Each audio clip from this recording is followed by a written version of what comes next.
Hello friends, कसे आहात? आज मी बनवते मुळ्याची भाजी. मुळ्याची भाजी शक्यतो बऱ्याच लोकांना आवडत नाही, पण जर या पद्धतीने बनवली ना तर 100% आवडणार याची मी खात्री घेते.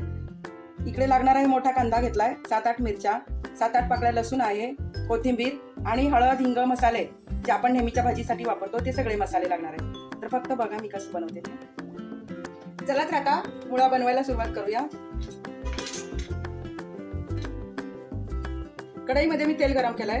पहिल्यांदा घालते मोहरी, जिरा, हिंग,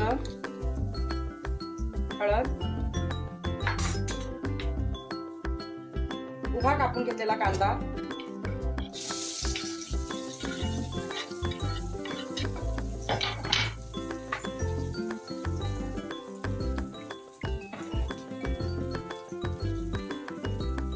आता घालते मी कापलेली मिरची, कापलेली हिरवी मिरची, ठेचलेला लसूण आणि आता हे बाकीच्या मसाल्यासोबत आपण सगळं परतवून घेऊया. कांदा लाल होईपर्यंत परतवायचा, कच्चा ठेवायचा नाही.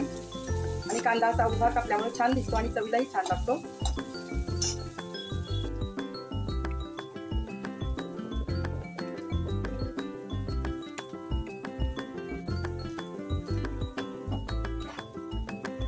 आता आपला कांदा चांगला परतून झालेला आहे.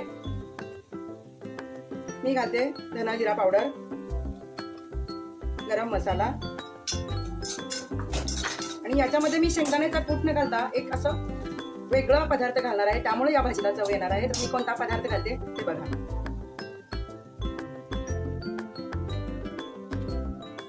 आता घालूया मुळा. मुळ्यावरती मी मीठ टाकलेलं आहे.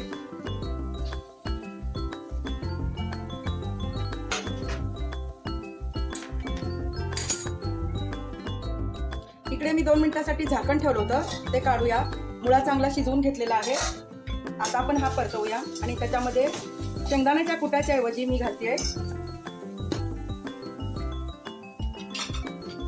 बेसन पीठ.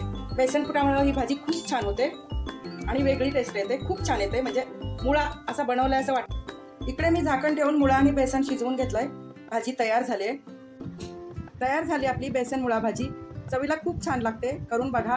ही भाजी तुम्ही पराठा, भाकरी, चपाती, पुरी कशासोबतही खाऊ शकता. लहान मोठ्यांना सगळ्यांना आवडते आणि खूप टेस्टी लागते. करून बघा. आवडल्यास लाईक, कमेंट आणि सबस्क्राईब करा.